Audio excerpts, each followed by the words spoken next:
पर hi guys, आपका स्वागत है लॉक इन टॉक विद शरद मल्होत्रा में। और अरे आज अरे भाई अरे ये मेरा शो है, क्या करो यार। यार भाई, मतलब मैं थोड़ा लेट क्या हो गया, तुमने शो में नाम कर लिया भाई, थोड़ा तरस खाओ गरीबों में भाई, क्या कर रहे हो ये? देखो लव, बात क्या है ना, ये किस्सा जो है कुर्सी का ही है। तुमने जहाँ कुर्सी छोड़ी कोई और बैठ जाएगा।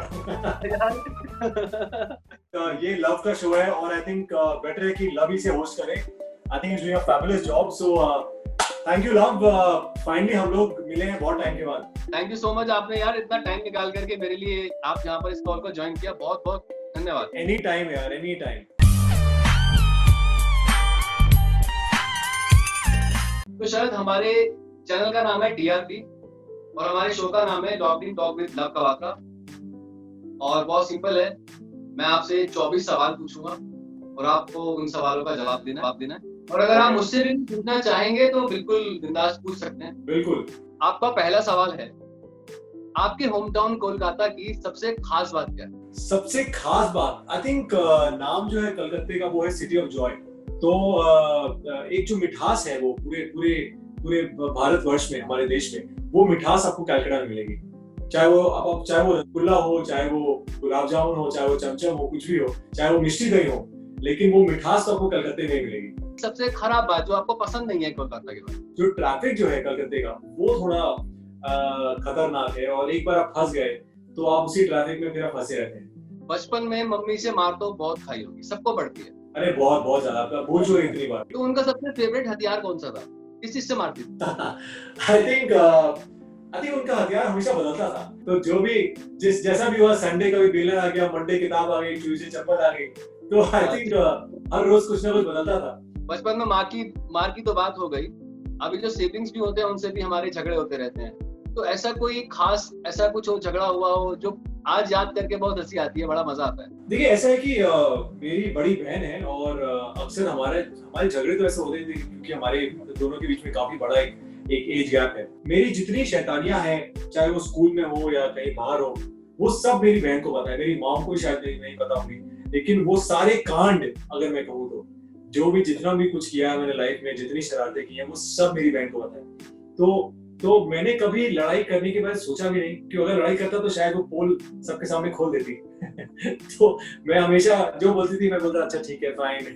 कई बार छोटी छोटी चीजों में तू मैं होती थी, जो आज भी होती है। आपको ना टोटल मिला के कुल 10 ऐसे कार्टून्स के नाम बताने जो आपको याद? 10 तो मुझे मेरा सोचने का वक्त नहीं है, ये जल्दी से बताना है कि किस किसका नाम है। टॉम एंड जेरी, बग्स बनी, Scooby Doo, पॉपाई, tuition Nuttall, He-Man. 6 ही हुए अभी तक। यार आई थिंक आप मुझे बता दो यार कौन कौन से आपके फेवरेट है, शायद मेरे भी हो। नहीं, इसमें मुझे मत बताओ, आगे अगले सवाल पे चलते हैं। इनमें से कोई भी कैरेक्टर ऐसा हो कार्टून का जो आप सोचते कि मैं कार्टून होता, तो कौन सा कार्टून कैरेक्टर आप खुद होते? डेफिनेटली टॉम, डेफिनेटली एक नंबर का वाहियात शरारती बच्चा, और कुछ नहीं। अगर सेट पर आप शूटिंग जब करते हो तो कभी-कभी ऐसा कुछ हो जाता है कि कोई ऐसा कुछ एम्बैरेसिंग मोमेंट होता है, ऐसा कोई एम्बैरेसिंग मोमेंट याद है कुछ हुआ हो सेट पर? मैं एक शो कर रहा था और मुझे वो आई थिंक कोई माइथो कैरेक्टर था शायद, और मुझे वो धोती पहननी थी और उसके साथ मुझे एक्शन भी करना था और सब लोग खड़े हुए थे, कुछ 100-150 लोग थे सेट पर। तो एक्शन तो बहुत कमाल का किया, सबने ताली वाली बहुत बजाई। उसके बाद हमारे जो कैमरामैन थे उन्होंने जो मेरे फेस से ऐसे नीचे कैमरा पैन किया और मेरी धोती नीचे पड़ी हुई थी जमीन पर। तो वो शॉट आप मानेंगे नहीं, वो वन शॉट दिया था मैंने और बहुत लंबा शॉट था, वो 3-4 मिनट का शॉट था, और वो देने के बाद मुझे पता लगा कि धोती मेरी गिर चुकी थी। मैंने अंदर शॉर्ट्स पहने हुए थे, नहीं तो उस दिन तो मतलब जो होता आप सोच नहीं सकते कि कहाँ जाता, मैं कैसे मुंह छिपाता। लेकिन वो शॉट मैंने उसी वक्त मैंने डिलीट करवाया, मैंने हाथ जोड़ा, मैं कहा प्लीज शॉट डिलीट करो, अगर वायरल हो गया तो भैया मतलब बहुत बहुत बैंड बजने वाली है। एक इंटरव्यू में आपने ये बोला था कि अगर आप एक्टर नहीं होते तो क्रिकेटर होते जी। तो बैट्समैन होते या बॉलर, क्या पसंद है ज्यादा? मैंने बैटिंग ही की है, मैंने फर्स्ट डाउन या सेकंड डाउन पे, और मैंने बॉलिंग भी की है। ओवरऑल मैंने हमेशा बैटिंग बॉलिंग दोनों एंजॉय किया है, बैटिंग थोड़ा ज्यादा किया। तो अगर एज अ बैट्समैन आपको ऐसा क्या लगता है कि ऐसा कौन सा बॉलर है जिसको अगर क्रीज पर फेस करना पड़े तो सबसे ज्यादा आपको लगेगा कि यार जैसे इसके सामने इसको फेस करना बहुत डर लगेगा कि बहुत मुश्किल है। पहले के जो कर्टली एम्ब्रोस हो गए, उसके बाद शोएब अख्तर हो गए, मैग्रा हो गए, ऐसे बॉलर जिनको शायद बॉल निकल भी जाए, आपको पता नहीं बॉल कब गई, अब आप वेट कर रहे हैं खेलने के बाद बॉल निकल जाती है। तो आई थिंक ऐसे कमाल के बॉलर अगर कभी लाइफ में मौका मिलता तो मैं इनको जरूर, मेरा मन था कि इनको भी फेस करूं। अगर किसी मूवी या वेब सीरीज में आपको कोई ऐसा कोई फेवरेट कैरेक्टर है जो कि लगता है कि अगर मैं प्ले करता तो यार बड़ा मजा आता मुझे इसमें? अगर मैं बात करूं बॉलीवुड की तो I think DDLJ Dilwale Dulhania ले जाएंगे। आई थिंक शाहरुख का जो राज मल्होत्रा कैरेक्टर है, आई थिंक अब तक का आई थिंक उनकी लाइफ का सबसे बेस्ट कैरेक्टर रहा है। आई थिंक जो क्विंटेसेंशियल जो कहते हैं ना रोमांटिक चॉकलेट, जो रोमांटिक हीरो, आई थिंक मुझे लगता नहीं और कोई बन पाएगा। और आई थिंक अग्निपथ में आई थिंक अमिताभ बच्चन, जो आई थिंक विजय दिनाथ चौहान, वो एक किरदार अगर मुझे कभी मौका मिले डेफिनेटली यार। आई थिंक वो जब कहते हैं ना कि आज मौत का अपॉइंटमेंट है, तो आई थिंक वो जब बोलते हैं और वो जब दौड़ते थे तो लगता है यार मतलब हीरो तो ऐसा है हीरो। अभी शायद कुछ ही टाइम हुआ आपकी शादी हुई है जी, तो हस्बैंड वाइफ में प्यार मोहब्बत तो होता ही है और साथ में भी झगड़े तो जरूर होते हैं।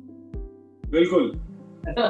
तो ऐसा कोई झगड़ा है जो आपको याद हो जिसमें फाइनली आपकी खुद की जीत हुई हो, ऐसा कुछ है याद? कोई भी रिलेशनशिप अगर सिर्फ हंसी खेल में हो या सिर्फ खीखी खोखो हो तो बहुत बोरिंग हो जाता है। तो आई थिंक थोड़ी बहुत तू मैं थोड़े बहुत झगड़े, चीजों को बैलेंस करना बहुत जरूरी है। और आई थिंक मेरे और रिप्सी के बीच में टचवुड आई थिंक वो सीरियस झगड़े नहीं होते हैं, बहुत ही स्टूपिड झगड़े होते हैं, बहुत ही सिली झगड़े होते हैं कि अच्छा ये यहाँ पे है तो ये उठा लो, अच्छा वो करना है तो वो कर लो, अच्छा ये बनाना है, नहीं मुझे ये खाना है आज, नहीं मुझे ये खाना है। तो वो छोटी छोटी चीजें जो है वो होती हैं। अभी रिप्सी सुन नहीं रही है तो मैं कह सकता हूँ कि अक्सर नहीं जीतता हूँ।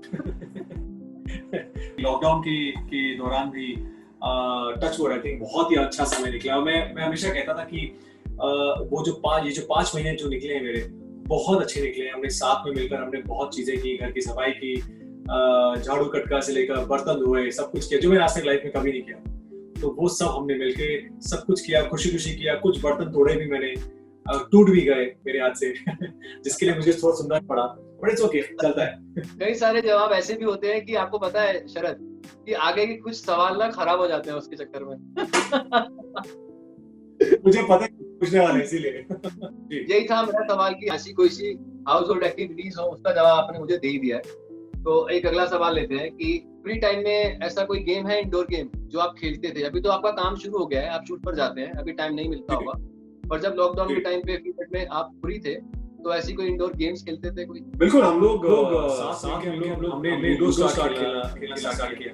तो हम लोग का एक ग्रुप है लूडो का, तो उसमें हम लोग खेलते थे। और मैं मजाक बकायदा मैं कह रहा हूँ आपसे, हमारी लड़ाई होती थी लूडो खेलने के बाद कई बार। हाँ, इनफैक्ट मैं आपसे कह रहा था ना, आपने पूछा कि रिप्सी और आपकी लड़ाई होती कि नहीं, मेरी और रिप्सी की लड़ाई मैक्सिमम जो है तब हुई है सिर्फ लूडो को लेकर कि वो चीटिंग कर रही है या मैं चीटिंग कर रहा हूँ। सोचिए हमारी लड़ाई ऐसी होती है।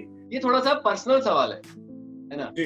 अगर चाहो तो पास कर सकते हो कि आपकी बॉडी पर ऐसे किसी जगह पर तिल है जो आपकी वाइफ का बहुत फेवरेट है? बिल्कुल, मेरे एक तिल है यहाँ मेरे लोअर लिप पे, जो बिल्कुल भी पर्सनल बात नहीं है। आई थिंक पूरी दुनिया देख चुकी है अब तक। तो आई थिंक हर एक बंदी ने देखा है, हर एक बंदे ने देखा है, और मेरी वाइफ अवश्य देखा ही है। तो आई थिंक जब भी वो मुझे देखती है तो कहती है यार ये तिल बहुत डिस्ट्रैक्ट कर रहा है मुझे। तो आई थिंक ये तिल जो है शायद इसने कमाल कर दिया। कि नेक्स्ट ईयर के ऐसे कोई प्लान्स हैं जिसके लिए आप बहुत एक्साइटेड हो? और नेक्स्ट ईयर के यार प्लान्स तो 2-3 हैं, लेकिन मैं वो कहते हैं ना, प्लान्स बताने ही चाहिए तो पूरे नहीं होते हैं। हाँ, मतलब कुछ 2-3 प्लान्स हैं मेरे, कुछ पर्सनल भी हैं, कुछ प्रोफेशनल भी हैं। उम्मीद है प्रोफेशनल की मैं कुछ बहुत ही इंटरेस्टिंग, मेरे कुछ प्लान्स हैं जो मैं करूंगा। कुछ बहुत ही इंटरेस्टिंग प्रोजेक्ट्स हैं जिन पे मेरी बात चल रही है, और उम्मीद है कि बहुत जल्द मैं शुरू करूंगा नेक्स्ट ईयर। कभी खुद को गूगल किया है? हाँ, किया है, लेकिन किए हुए काफी टाइम हो गया। अच्छा, ऐसी कोई बेस्ट एडवाइस जो आपके पेरेंट्स ने दी? बेस्ट एडवाइस वो तो आज भी देते हैं, और आई थिंक उनकी एक एडवाइस जो हमेशा कांस्टेंट रही है कि work hard and stay humble. अच्छा, अगर कोई दिलचस्प रोल निभाने को मिले और आपको ये बोला जाए कि आपको अपना हेड शेव करना पड़ेगा, तो करोगे? बिल्कुल यार, हेड क्या, मैं पूरे बॉडी के बाल शेव कर सकता हूँ, मैं कुछ भी कर सकता हूँ रोल के लिए। अच्छा, आपकी सबसे कॉमन पिकअप लाइन क्या है? लाइन क्या होती है, बस पिकअप करो यार, खत्म। बंदा इतना हैंडसम हो, उसको क्या पिकअप करना है? तुमको लोग पिकअप करते होंगे, हैं? लड़कियां नहीं। पिकअप करती होंगी आके। वो अगले सेशन में होगा वो। सही है, बहुत बढ़िया, बहुत बढ़िया। आप झूठ बोलने में कितने माहिर हो? अपने आप को 10 में से कितने नंबर दो? यार बहुत अच्छा सवाल है एक्चुअली, लेकिन मैं ये कह दूं कि शायद आपको भी शायद कहीं ना कहीं लगे कि एक्टर जो होता है वो एक नंबर का झूठा होता है। कोई भी एक्टर हो वो एक नंबर का झूठा होता है। वो झूठा पहली बात इसलिए है क्योंकि वो ऑन स्क्रीन वो झूठ कह रहा है और वो बहुत कन्विंसिंगली झूठ कह रहा है कि आप उस झूठ को मान रहे हैं as a viewer. I think as an actor मैं शायद दूंगा 8 7.5 8 के आसपास। I think as normal life में मैं दूंगा अपने आप को 3 3.5 4 मैक्सिमम। आपका सबसे यादगार पिंच मी मोमेंट कौन सा है? बहुत सारे रहे हैं पिंच मोमेंट्स, लेकिन आई थिंक मेरे लिए वो पिंच मोमेंट था सबसे बड़ा कि जब मैंने सोचा था कि मैं शादी करूं और जो फाइनली वो शादी जो वो है वो एक नेशनल डिस्कशन बन चुका था, क्योंकि काफी चीजें थी मेरे पास्ट को लेकर, बहुत सारी चीजें थी कि मैं मैरिज फोबिक हूं और कमिटमेंट फोबिक हूं। मुझे कई लोगों ने कहा बेटा तू मंडप से भाग जाएगा पक्का।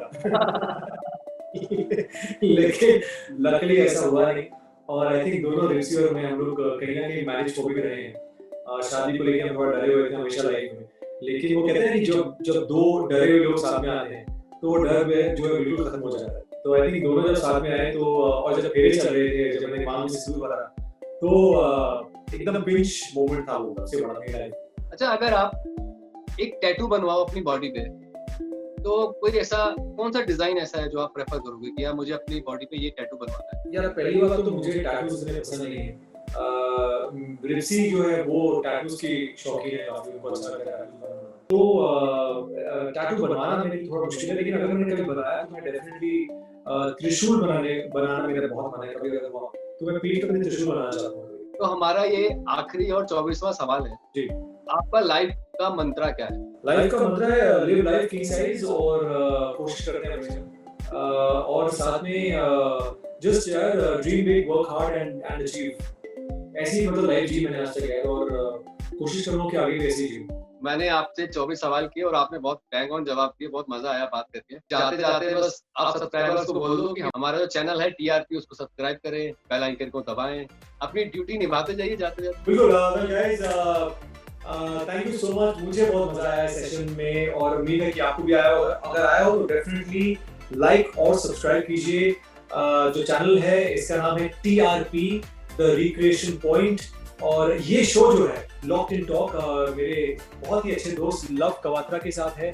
प्लीज देखिए और बहुत इंटरेस्टिंग सेगमेंट्स और सेशंस आने वाले हैं। So lots of love, stay safe, God bless you guys.